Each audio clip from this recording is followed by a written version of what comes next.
Assalamualaikum warahmatullahi wabarakatuh, saudara-saudara mahasiswa UMSIDA yang saya banggakan dimanapun Anda berada.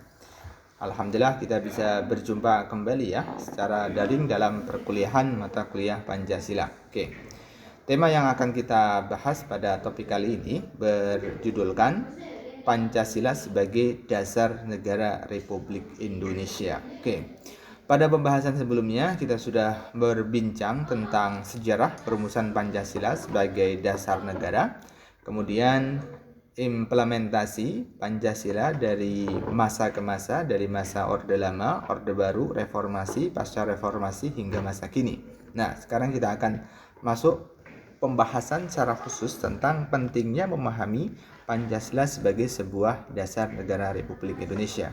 Nah, tema-tema yang pokok pembahasan yang akan kita pelajari, pertama berhubungan tentang apa itu negara, kemudian tujuan negara, kemudian yang ketiga memahami Pancasila fungsi memahami Pancasila sebagai dasar negara, dan kemudian kita akan mendiskusikan satu contoh kasus tentang bagaimanakah hubungan antara Pancasila dengan agama. Ya, itu beberapa pokok pembahasan yang kita kaji. Oke, kita masuk bagian yang pertama tentang sedikit review sejarah Pancasila sebagai sebuah dasar negara. Nah, sebagai sebuah dasar negara, Pancasila sudah melalui proses yang cukup panjang ya. Nah, mulai dari sejarah fase pembuahan ya, fase pembuahan sejak era prasejarah, masa kerajaan, kemudian masa BPUPKI, fase perumusan saat BPUPKI, kemudian saat masa pengesahan ya. Pancasila seperti yang diungkapkan oleh Bung Karno, ia merupakan nilai-nilai dasar yang digali itu berdasarkan semangat kearifan lokal masyarakat Indonesia. Ya, dengan demikian semua sila yang ada di dalamnya itu merupakan ciri dan karakter bangsa kita. Nilai-nilai sebagai sumber nilai sosial, sebagai sumber norma dalam kehidupan beragama.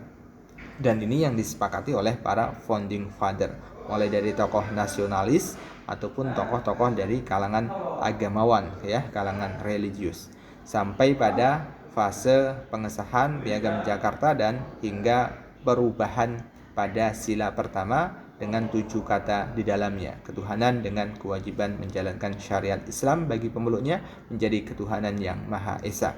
Perubahan kata tersebut sudah final.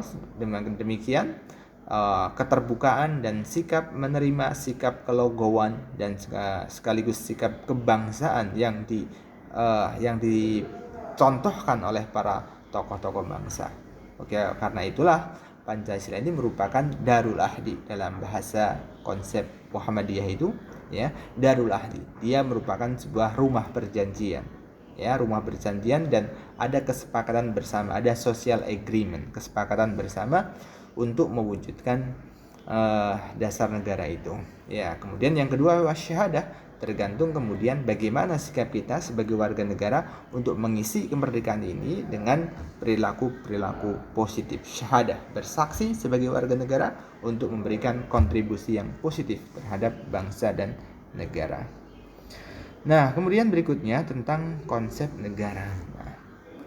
Lantas apa kemudian pentingnya memahami Pancasila sebagai dasar negara? Nah, kita ketahui terlebih dahulu bahwa negara ini merupakan sebuah organisasi kekuasaan, ya, sebuah organisasi kekuasaan yang berdaulat dengan tata pemerintahan melaksanakan fungsinya menciptakan ketertiban, ya, ketertiban.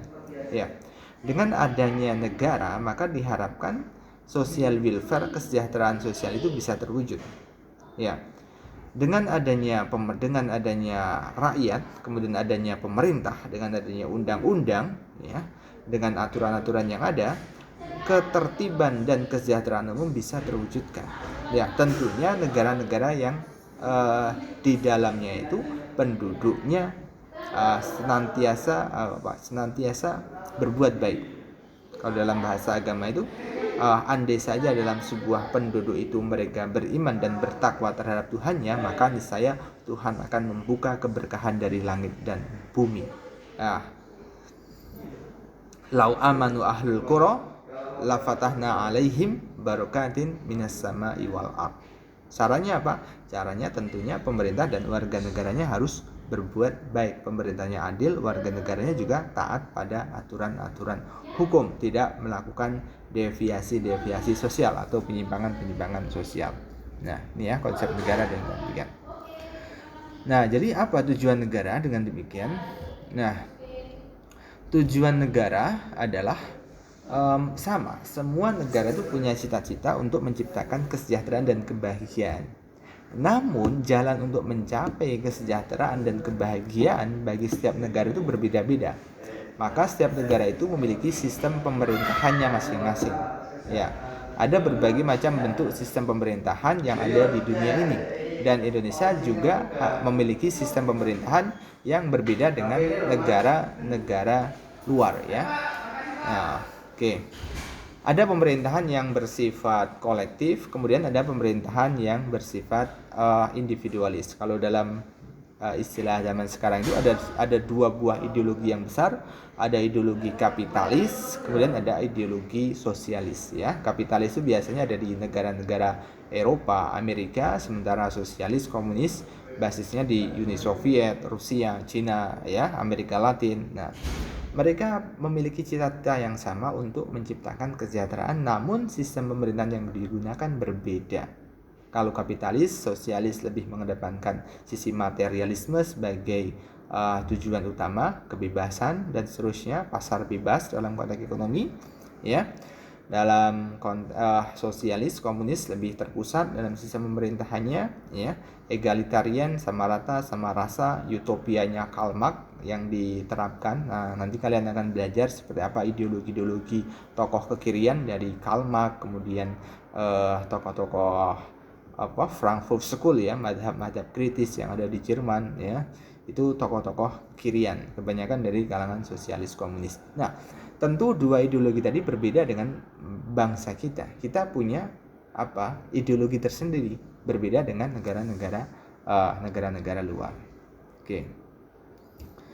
Nah, jadi tujuan negara kalau kita turunkan dalam konteks Indonesia adalah seperti alinea keempat, menciptakan kesejahteraan umum, ya, mencerdaskan kehidupan bangsa, dan tentunya memberikan jaminan keamanan bagi siapapun. Ketika kita sudah memiliki KTP warga negara Indonesia, maka setelahnya kita mendapatkan hak-hak yang semestinya. Seperti itu.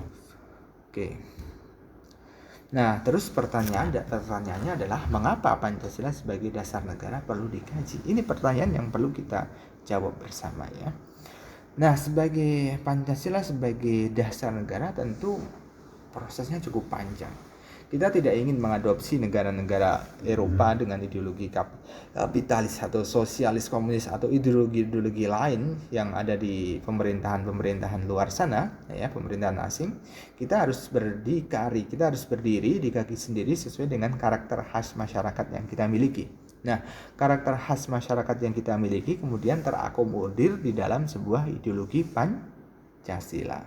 Nah, kenapa Pancasila? Karena Pancasila sebagai dasar negara perlu dikaji karena tentunya yang pertama Pancasila memberikan arah tentang hukum, ya. Negara kita adalah negara hukum, ya. Hukum kita bersumber dari Undang-Undang Dasar 45 dengan turunan batang tubuh undang-undang yang harus kita patuhi, ya. Semua bersumber dari Pancasila, ya. Undang-undang dasar, kemudian ada peraturan pemerintah, keputusan presiden, peraturan menteri, gubernur, daerah, undang-undang yang dibuat oleh DPR, ya. Semua itu bersumber dari muaranya adalah Pancasila. Kalau sekiranya tidak sesuai dengan pengamalan sila Pancasila, maka tentu undang-undang tersebut bisa direview dan bisa dibatalkan, ya, melalui judicial review, misalnya ke Mahkamah Konstitusi, seperti itu. Nah, Pancasila yang kedua, Pancasila menuntun dan memberi pedoman seperti sebuah rel, ya. Kalau kalian lihat kereta api itu, dengan adanya rel itu arahnya akan jelas, dia tidak akan melenceng jauh. Apa sih garis besar tujuan negara ini? Semua sudah tertuang dalam Pancasila, semua sudah tertuang dalam pembukaan Undang-Undang Dasar 45. Dengan demikian, berbagai macam ideologi-ideologi yang sekiranya tidak sesuai dengan Pancasila, maka itu bisa dieliminir begitu secara tepat dan tepat. Nah, sekarang kita masuk pada lantas bagaimana hubungan agama dan negara menurut Islam. Hubungan agama dan negara. Nah, hubungan agama dan negara dalam konteks Islam misalnya sebenarnya itu bersifat apa? Bersifat saling menyatukan. Tidak bisa kemudian dipisahkan. Meskipun kalau kita bicara hukum itu dibuat oleh manusia, ya. Dalam konteks agama, syariat itu dibuat oleh Allah, ya, oleh Tuhan. Akan tetapi syariat yang dibawa oleh Tuhan tentunya itu juga untuk kemaslahatan manusia, untuk kebaikan manusia, juga kebaikan untuk menciptakan sistem sosial masyarakat. Maka ada perbuatan halal, perbuatan haram, perbuatan makruh, perbuatan mubah, perbuatan halal. Kategori-kategori perbuatan tadi secara tidak langsung itu merupakan norma dalam bahasa hukum, norma aturan agar perilaku ini dihindari, agar perilaku ini harus dijalankan, agar ini sebaiknya tidak dilakukan. Itu dalam bahasa agama seperti itu. Nah, tentunya syariat-syariat yang dibawa oleh Islam, kemudian hukum-hukum yang dibuat oleh pemerintah itu harus harus ada nilai perpaduan. Ya, dalam konteks keislaman tentunya hukum itu tidak boleh kemudian menyalahi syariat yang dibawa oleh agama. Nah, tentu sebatas pada hal-hal yang muamalah, ya, hal-hal yang menyangkut hubungan terhadap masyarakat.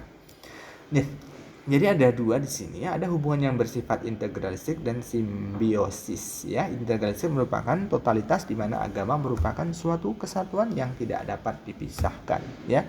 Ia menjadi satu, tidak bisa dipisahkan. Simbiosis antara agama dan negara terdapat hubungan yang saling membutuhkan, sebab tanpa agama akan terjadi kekacauan dan amoral dalam negara. Ya, Indonesia adalah negara yang mengusung dengan norma-norma. Salah satu norma yang sangat kuat di masyarakat kita adalah norma agama. Dengan norma agama itu menjadi benteng orang untuk berperilaku, karena di sana ada surga dan neraka. Ada sebuah lagu, jika surga dan neraka tak pernah ada, maka orang akan berbuat maksiat. Maksiat adalah bagian dari pelanggaran-pelanggaran norma. Ya. Itu pentingnya hubungan agama dengan negara. Oke. Sebenarnya ini ada berbagai macam kajian-kajian, ya, teori-teori menyangkut hubungan agama dan negara. Oke, saya pikir cukup untuk materi kita. Nah, untuk selanjutnya kita akan diskusi tentang apa sih kemudian yang menjadi diskusi, ya, tentang negara bersyariah. Oke, sesuai dengan pemahaman dan pengamatan Anda, ini ada salah satu kasus, ya, menurut pengamatan dan pengalaman Anda, bagaimana Anda menanggapi masalah hubungan agama dengan negara kalau itu dikaitkan dengan NKRI bersyariah misalnya, atau hal-hal yang lain. Bagaimana kemudian cara mewujudkan harmonisasi dalam kehidupan berwarga negara sesuai dengan asas dan ideologi dasar negara kita, Pancasila. Demikian materi untuk topik keempat ini, ya. Terima kasih banyak atas atensi dan semangat kalian. Wassalamualaikum warahmatullahi wabarakatuh. Bangga Umsida, dari sini pencerahan bersemi. Oke.